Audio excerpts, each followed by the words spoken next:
सर्वेषु सर्वदा। नमस्कार। गुण मिले तो गुरु बनाओ, चित्त मिले तो चेला, मन मिले तो मित्र बनाओ, वरना रह जाओ अकेला। दिनेश कुमार माली, कक्षा 10वीं। हम जो अध्ययन आज करेंगे दूसरी प्रश्नावली पूर्ण होने के बाद तीसरे अध्ययन हम पहुंच चुके हैं, बहुपद पॉलिनोमियल, जिसके अंदर हमने पूर्व कक्षाओं के अंदर बहुपद के आधार पर हमने बहुत कुछ सीखा है।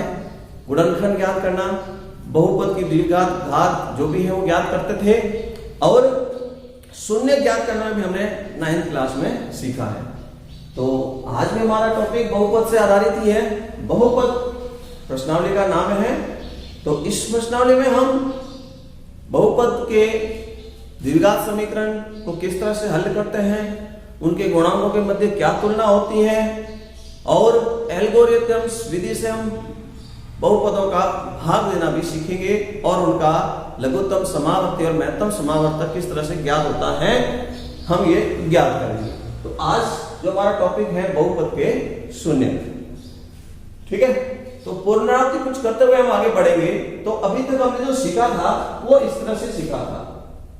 रेखिक समीकरण या रेखिक पद, इस तरह से समीकरण जब होता है fx बराबर ax प्लस b, इसको हम रेखिक शब्द या रेखिक समीकरण कहकर हम व्यक्त कर सकते हैं।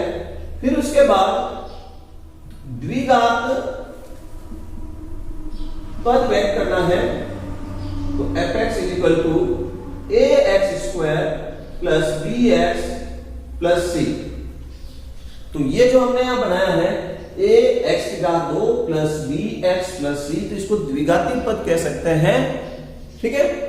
फिर आगे हम चलते हैं, तो त्रिघाती या त्रिघात पद को व्यक्त करते हैं, तो fx is equal to ax की घात 3 bx square cx plus d।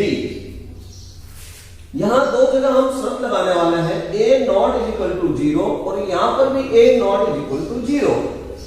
ये शर्त क्यों लगाई हमने कि यदि a का मान 0 नहीं रखेंगे, अगर a का मान 0 हो जाए तो ये द्विघाती नहीं रहेगा, रेखिक पद बन जाएगा, और अगर यहां पर a का मान 0 हो जाए तो फिर ये त्रिघाती नहीं रहेगा, फिर द्विघात बन जाएगा। तो ये जो भी हम पढ़ रहे हैं ना, ये बहुपद के अंदर रेखिक पद है, द्विघात पद है, त्रिघात पद है, ऐसे हम और भी बना सकते हैं। तो इनका एक व्यापक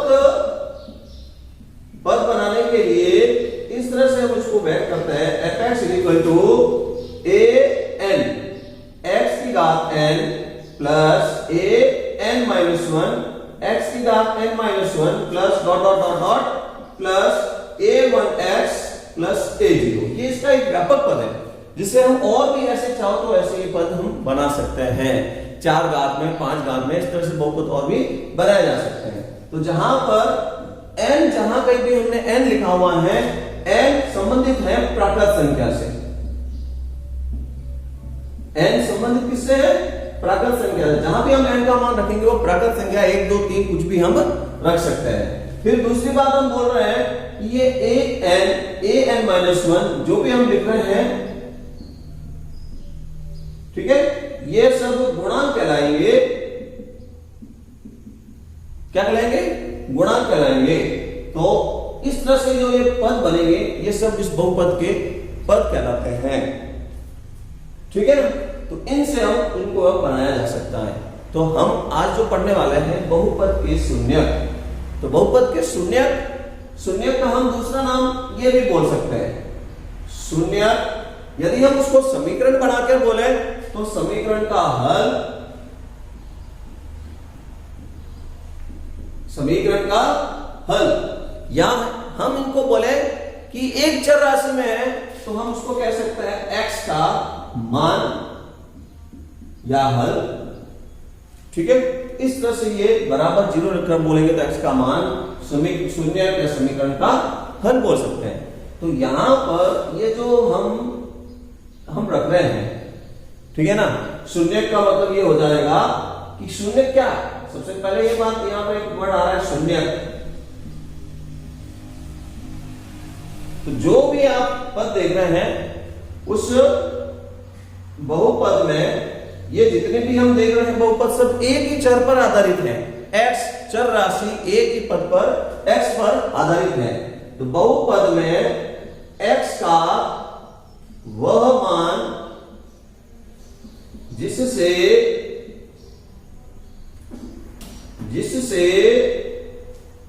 बहुपद का हल शून्य हो जाए। ठीक है, या समीकरण शून्य हो जाए। x का वह मान बताइए जिसको रखने पर वह 0 हो जाएगा। क्या हो जाएगा? 0। fx equal to 0। हम fx की जगह मान रहे हैं तो fx का मान 0 हो जाए तो वो x का जो मान होगा वो उस बहुपद के लिए शून्य हो सकता है, या समीकरण का हल हो सकता है, या x का मान हो सकता है। तो एक बात ये आपको समझाइए, वो ध्यान रखना है शून्य क्या होता है। फिर दूसरी बात कि कितने शून्य हो सकते हैं, शून्य की पहचान कितने शून्य हो सकते हैं। तो शून्य के लिए बात करते हैं तो शून्यकों की संख्या, शून्यकों की संख्या, ठीक है। तो बहुपद की जो घात है उतने ही शून्यक होंगे। बहुपद की जो घात है उतने ही शून्यक होंगे। सबसे पहले देखिए रैखिक x की घात कुछ नहीं 1 है तो इसका शून्य 1 होने वाला है। x का मान ऐसा एक ऐसी वैल्यू आएगी जिसका ऐसे शून्य हो जाए। x की घात 2 है तो इसके 2 शून्य आएंगे। x की घात 3 है तो इसके 3 शून्य आएंगे। ठीक है, हम इसको उदाहरण देखेंगे भी समझेंगे, अभी करने वाले हैं। आप इसको लिखिए फिर आगे और हम बढ़ते हैं। लिखिए इसको समझकर।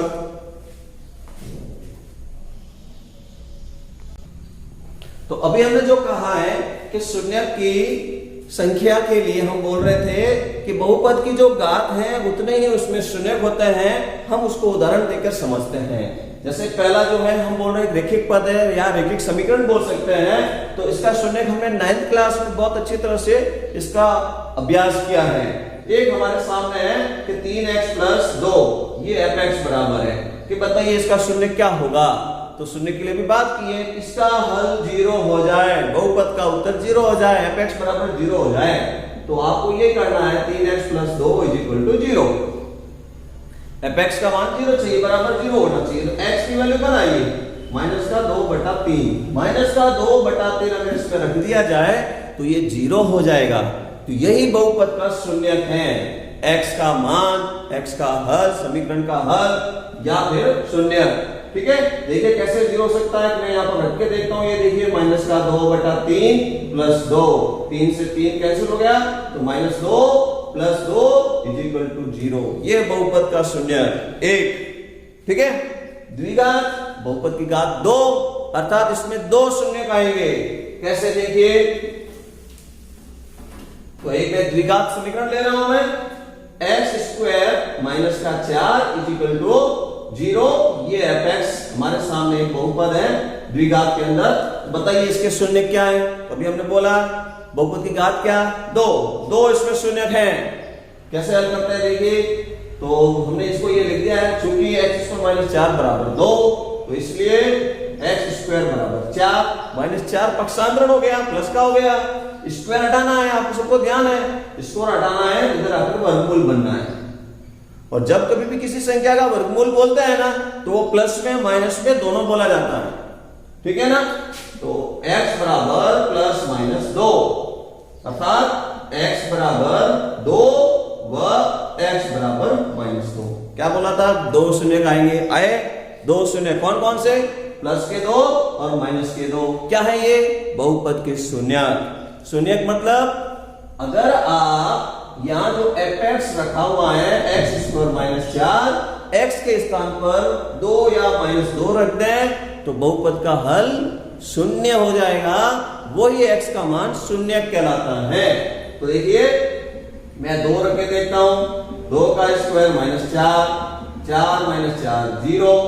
ठीक है, -2 रख के देखता हूं मैं, -2 का स्क्वायर 4, -2 का स्क्वायर -2 इंटू -2, माइनस और माइनस संख्या गुणा होने पर प्लस हो जाएगा, तो 4, फिर ये 0 हो गया है, शून्य नहीं है, +2 भी शून्य है, -2 भी शून्य है। अब इसके अतिरिक्त ऐसी कोई वास्तविक संख्या नहीं है जिसको आप यहां रखेंगे तो वह शून्य हो जाए, इम्पॉसिबल। अभी तक तो खोज नहीं हुई है, आप करो तो आपकी बात है, ठीक है। तर्क चाहिए, बताओ आप 0 लाए। तो अब हम त्रिघात के अंदर बात करते हैं, ठीक है। हम त्रिघात समीकरण में पहुंच गए हैं, त्रिघाती बहुपद। तो इसके लिए हम एक समीकरण लेते हैं, f(x) बराबर x⁻³ माइनस x। अब इसका आप शून्य ज्ञात करने वाले हैं, तो देखिए सबसे पहले चूंकि शून्य चाहिए अपन को, बराबर 0 लिखो। इसके हम गुणनखंड बनाएंगे, कैसे बनाएंगे गुणनखंड? तो x कॉमन दिख रहा है, x common, x² minus 1 equal to 0। x common दिखा तो x मैंने कॉमन लिया।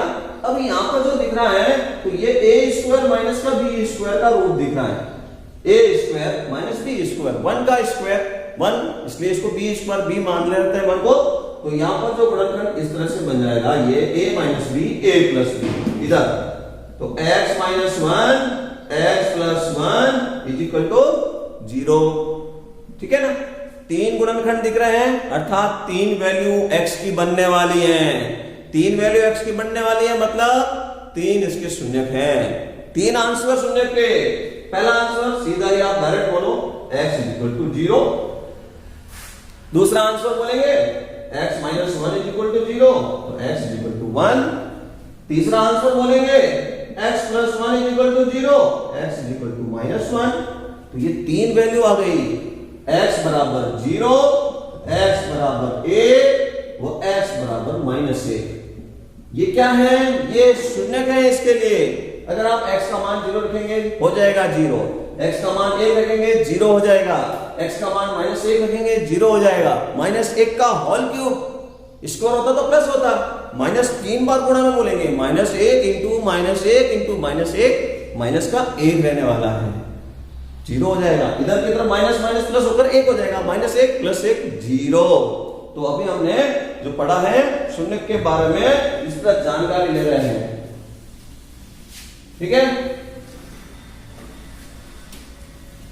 तो अब हमारे जो कोर्स में है, हम उस सिलेबस पे आते हैं। हमारे कोर्स में द्विघात बहुपद के शून्य ज्ञात करना सीखना है अच्छी तरह से। द्विघात बहुपद अर्थात सबसे पहला जो पद दिखेगा वो घात 2 वाला होना चाहिए। बहुपद की घात क्या? कि 2, ठीक है ना। उसके लिए शर्त भी याद रखनी है, a naught is equal to 0, ये हटेगा नहीं। यानी a का मतलब a कौन है? x स्क्वायर का गुणांक है वो, तो x स्क्वायर का गुणांक अगर 0 हो जाएगा तो 0 हो जाएगा वो पद, पहला पद हट गया, तो फिर वो द्विघात नहीं रहेगा। द्विघात बहुपद की ये पहचान है, ठीक है। तो हम द्विघात बहुपद के शून्य ज्ञात करना सीखने वाले हैं। तो एक महान गणितज्ञ हुआ था श्रीधराचार्य, बहुत ही महान विद्वान गणितज्ञ थे। तो उन्होंने शून्य ज्ञात करने के लिए बहुत ही अच्छा अनुसंधान किया और अपने एक ग्रंथ में श्रीधराचार्य एक सूत्र से उन्होंने शून्य ज्ञात करने के लिए फॉर्मूला दिया था। तो हम उसके बारे में अध्ययन करते हैं। तो पहले उसको पढ़ने से पहले हम एक बात करेंगे शून्यकों का सत्यापन की। शून्यकों की सत्यापन, हम x के क्या क्या उत्तर आएंगे, 2x के उत्तर आने वाले हैं ना, शून्य 2 आने वाले हैं ना, वो कैसे कैसे उत्तर हो सकते हैं उसको ज्ञात करने के लिए एक श्रीधराचार्य ने ही एक फॉर्मूला दिया था। श्रीधराचार्य द्वारा हम उसको डी से व्यक्त कर सकते हैं, ठीक है, या इसको हिंदी में विवेचक नाम देकर भी पुकारा जा सकता है। ये क्या है? विवेचक। कई कई जगह विविधकर एक शब्द बोला हुआ है, तो इसको बोलते हैं b² माइनस 4ac। ये श्रीधराचार्य द्वारा एक डी विवेचक दिया हुआ है, इससे हम शून्यकों की पहचान कर सकते हैं, सत्यापन कर सकते हैं शून्य कैसा आएगा, x के मान कैसे आएंगे, ठीक है। तो b² माइनस 4ac, b कौन? x का जो गुणांक है वो b कहलाएगा। जो आपको द्विघात बहुपद 3 पदों में दिया हुआ है, b कौन होगा? जो x का गुणांक है वह b होगा। a कौन है? a naught is equal to 0, तो 0 के अलावा जो कुछ है वो x स्क्वायर का गुणांक है, a कभी 0 नहीं होने वाला है, इम्पॉसिबल। c कौन है? अचर पद, जो x के पद के अतिरिक्त जो भी दिया हुआ है, चर राशि x के अलावा जो पद दिया हुआ है वो अचर पद यहां लिखा जाएगा। एक चर राशि में x वाले पद है वो चर राशि में हो गए, बिना x वाला है स्वतंत्र पद है वो c कहलाएगा। तो उसकी हम जांच करेंगे, तो पहले ये काम करना है। इसकी 3 शर्तें बनेगी। कितनी शर्त बनेगी? 3। तो पहली शर्त हम बोलेंगे कि मूल, या हम जो बोलते हैं शून्य, ठीक है, मूल या क्या बोल सकते हैं? शून्य, ठीक है ना, वास्तविक संख्या व बराबर x के मान दोनों बराबर आएंगे। एक बटा दो, वर्गमूल 2 तो दूसरा भी वर्गमूल 2 बोलने वाला है। ऐसा कब होगा? उसके लिए आपको यह ध्यान रखना है, यदि d is equal to 0, d कौन? विवेचक, b स्क्वायर माइनस 4ac का मान 0 आएगा, तो हम बोलेंगे इसके आप 2x के मान निकालेंगे, वो वास्तविक व बराबर होंगे। क्या होने वाले हैं? वास्तविक व बराबर, ठीक है। दूसरा पॉइंट हम पढ़ने वाले हैं, शून्य, या क्या बोल सकते हैं इसको? मूल, समीकरण के मूल, हल, ठीक है ना, वास्तविक व अलग अलग। वास्तविक भी है और अलग अलग होंगे, दोनों एक जैसे नहीं आएंगे। ऐसा कब होगा? तो यदि d ग्रेटर देन 0, अर्थात 0 से बड़ा, d का मान 0 से बड़ा, 0 नहीं 0 से बड़ा, ठीक है। मूल, वास्तविक या अलग अलग होंगे, अलग अलग। 1/2 तो दूसरा -1, √2 तो दूसरा 0, ऐसा आंसर आएगा। तीसरा एक और पॉइंट हम याद करेंगे, शून्य, या हम उसको क्या बोल सकते हैं? मूल, अस्तित्व में नहीं है।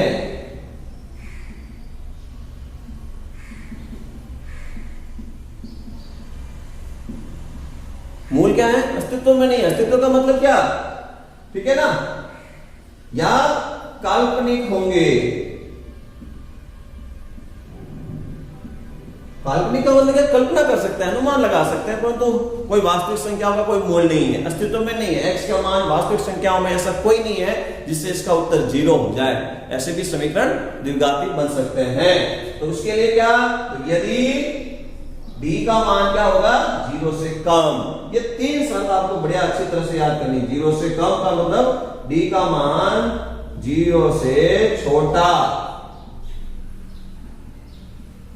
ये 3 शर्तें आपको अच्छी तरह से ध्यान रखेंगे तो आप कोई भी द्विघाती बहुपद जो दिया हुआ है आपको यहाँ पर, बिना हल किए आप तुरंत बोल देंगे इसके x के जो 2 मान आएंगे बराबर होंगे, इसमें जो x के जो 2 आंसर निकालेंगे शून्य वो अलग अलग होंगे, वास्तविक संख्या में होंगे।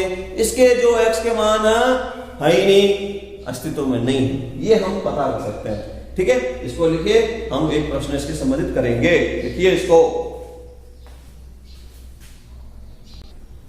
तो आइए हमारे सामने एक प्रश्न है, द्विघात समीकरण दिया हुआ है 5x की घात 2 माइनस 6x माइनस का 2 बराबर 0।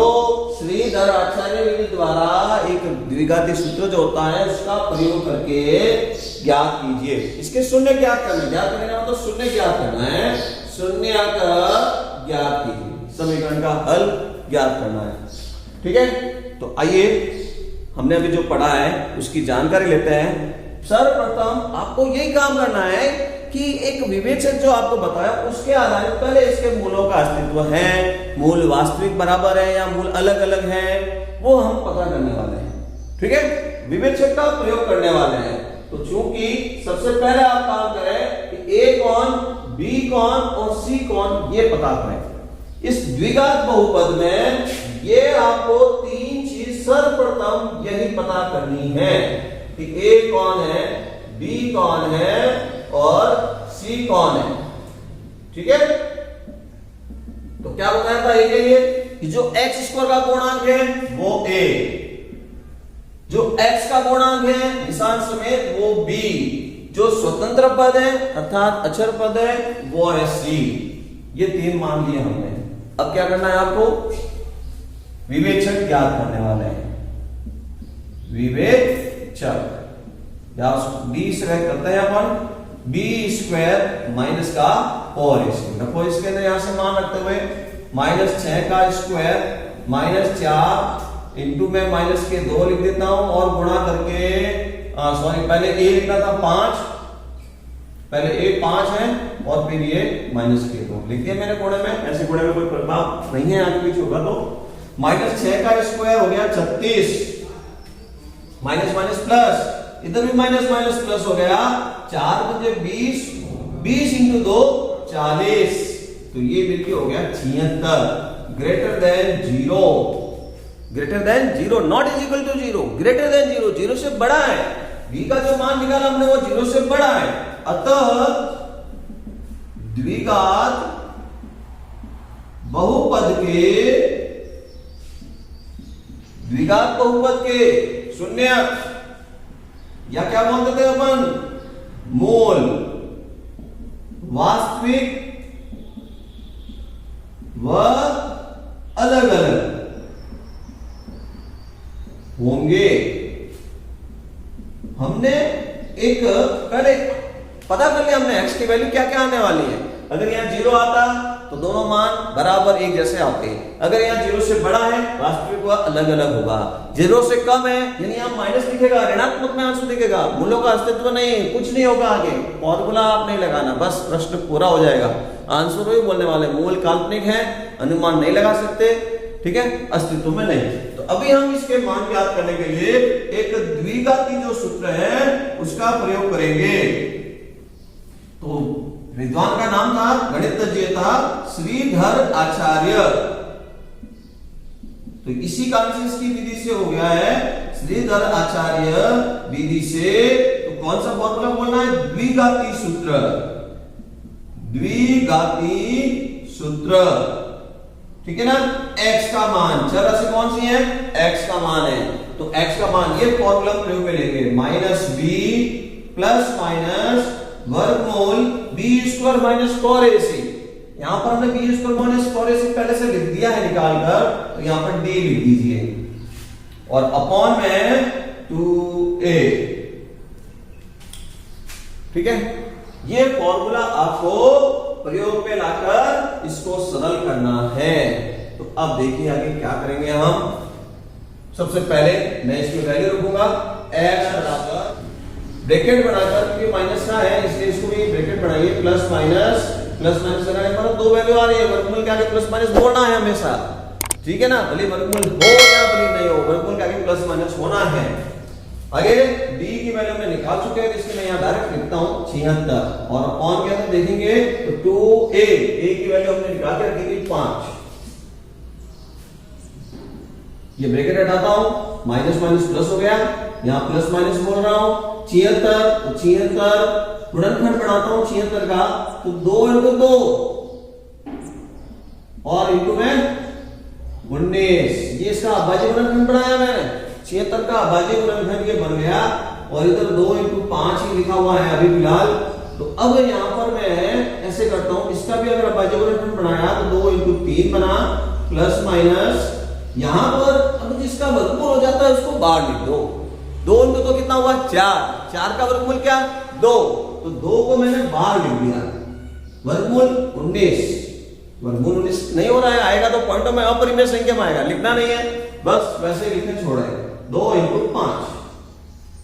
अब जितने भी अंश और हर में पद लिखे हुए हैं प्रत्येक में 2 दिख रहा है, तो 2 हम कॉमन बोल सकते हैं, सर्वनिष्ठ सब में दिख रहा है, तो 2 कॉमन लाकर आप हटा लीजिए, 2 यहां से हटाया मैंने तो यहां 3 रह गया, 2 यहां से हटाया मैंने, वर्गमूल 19 रह गया और बट्टे में भी 2 into 5, वैसे वैसे एक ही पद है इसलिए वैसे ही रखा हुआ है, ऊपर 2 पद थे, प्लस माइनस लगने से पद अलग हो गया इसलिए 2 कॉमन बोला, यहां पर 2 into 5 इंटू में है, 10 बोल सकते हैं, इससे ज्यादा कुछ नहीं, तो ये 2 इंटू में है यहां पर और 2 इंटू में है यहां पर, कैंसिल हो जाएगा, कैंसिल होने के बाद अब हमारे पास में जो आंसर है बीच में प्लस माइनस लगा हुआ है, अलग अलग बोलकर आप दो आंसर बोल दीजिए। अतः शून्य या मूल, पहला आंसर बोलेंगे 3 प्लस वर्गमूल 19/5, दूसरा 3 माइनस वर्गमूल 19/5। ये x की दो वैल्यू जो आई है ये इस द्विघात बहुपद के लिए शून्य है। यदि हम x को हटाकर इसमें यहां पर इसको रख दिया जाए, चाहे ये या चाहे दूसरा माइनस वाला, तो इसकी वैल्यू 0 बन जाएगी। यही श्रीधर आचार्य द्वारा उन्होंने बहुत अच्छा अनुप्रयोग किया और सबसे आसान विधि उन्होंने ये बताई।